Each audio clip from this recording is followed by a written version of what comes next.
வணக்கம், welcome to foods of India. இன்றைக்கி நம்ம மரவள்ளிக்கிழங்கு வச்சு ஒரு ஹெல்த்தியான ஸ்நாக் ரெசிபி மரவள்ளிக்கிழங்கு பொரியல் ரெசிபி பார்த்துடலாம். இந்த மரவள்ளிக்கிழங்கு பொரியல் ரெடி பண்ணுறதுக்கு இன்றைக்கி நான் 1 கிலோ மரவள்ளிக்கிழங்கு எடுத்து வச்சுருக்கேன். இந்த மரவள்ளிக்கிழங்கை மண் இல்லாமல் தண்ணியில் நல்லா 4-5 தடவை கழுவி எடுத்துக்கணும். அதுக்கப்புறம் இதை தோல் சீவி எடுத்துக்கணும். அப்படி இல்லை அப்படின்னா கத்தினால் கீறினோம்னா அந்த தோல் ஈஸியாக பிரிக்க வரும்.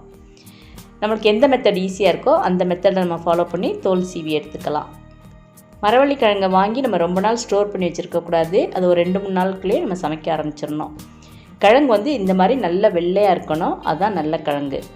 இப்போ நம்ம தோல் சீவினக்கப்புறமும் இதை ஒரு தடவை தண்ணியில் நல்லா கழுவி எடுத்துக்கணும். அதுக்கப்புறம் இதை நம்மளுக்கு தேவையான சைஸில் துண்டமாக கட் பண்ணி எடுத்து வச்சுக்கணும். நான் இந்த சைஸில் கட் பண்ணி எடுத்து வச்சுருக்கேன்.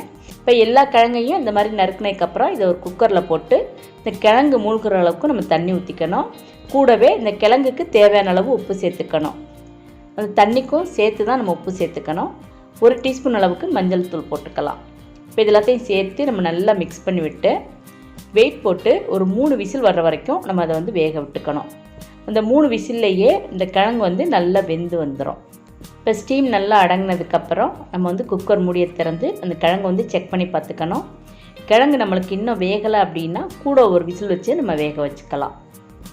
இப்போ எனக்கு 3 விசில்லே கிழங்கு நல்லா வெந்து வந்திருக்கு. இப்போ இதை தண்ணியெல்லாம் வடிகட்டி இந்த கிழங்கை தனியாக எடுத்து வச்சுக்கலாம். இப்போ நம்ம பொரியல் ரெடி பண்ண ஆரம்பிச்சிருவோம். அதுக்கு ஒரு கடாயில் 2 டீஸ்பூன் அளவுக்கு எண்ணெய் சேர்த்துக்கலாம். எண்ணெய் நல்லா சூடானதுக்கப்புறம் 1/2 டீஸ்பூன் கடுகு, 1/2 டீஸ்பூன் உளுந்தம்பருப்பு சேர்த்துக்கலாம். கடுகு நல்லா பொரிஞ்சு வரட்டும். கடுகு நல்லா பொரிஞ்சு வந்த உடனே காரத்துக்கு 3-4 மிளகாத்தில் இந்த மாதிரி கிள்ளி சேர்த்துக்கலாம். இப்போ இது கூட 4-5 பல் பூண்டை தோல் எடுத்துகிட்டு இந்த மாதிரி தட்டி சேர்த்துக்கணும். பூண்டு பிடிக்காதவங்க அதுக்கு பதிலாக பெருங்காயத்தூள் கூட சேர்த்துக்கலாம். பூண்டு எண்ணெயில் நல்லா வதங்கி வந்ததுக்கப்புறம் ஒரு பெரிய வெங்காயத்தை இந்த மாதிரி பொடியாக நறுக்கி சேர்த்துக்கலாம். கூடவே அந்த வெங்காயம் வதங்குறதுக்கு கொஞ்சமாக நம்ம உப்பு சேர்த்துப்போம்.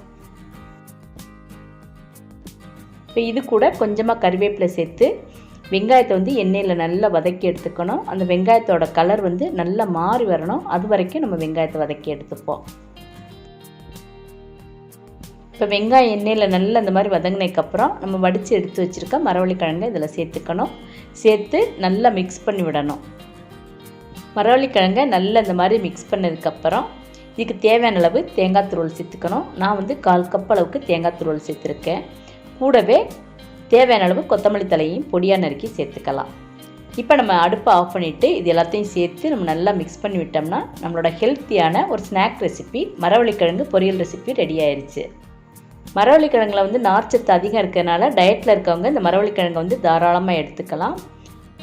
சாதாரணமாக தள்ளுவண்டி கடையில் நம்ம மரவள்ளிக்கிழங்கு அப்படியே அவிச்சு வாங்கி சாப்பிடுவோம்.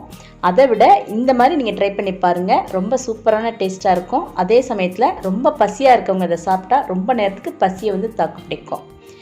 நீங்களும் இந்த மரவள்ளிக்கிழங்கு பொரியல் ரெசிபியை ட்ரை பண்ணி பாருங்கள். இந்த வீடியோ உங்களுக்கு பிடிச்சிருந்தேன்னா லைக் பண்ணுங்கள், ஷேர் பண்ணுங்கள். மறக்காமல் ஃபுட்ஸ் ஆஃப் இந்தியா சேனலை சப்ஸ்கிரைப் பண்ணுங்கள். தேங்க்ஸ் ஃபார் வாட்சிங்.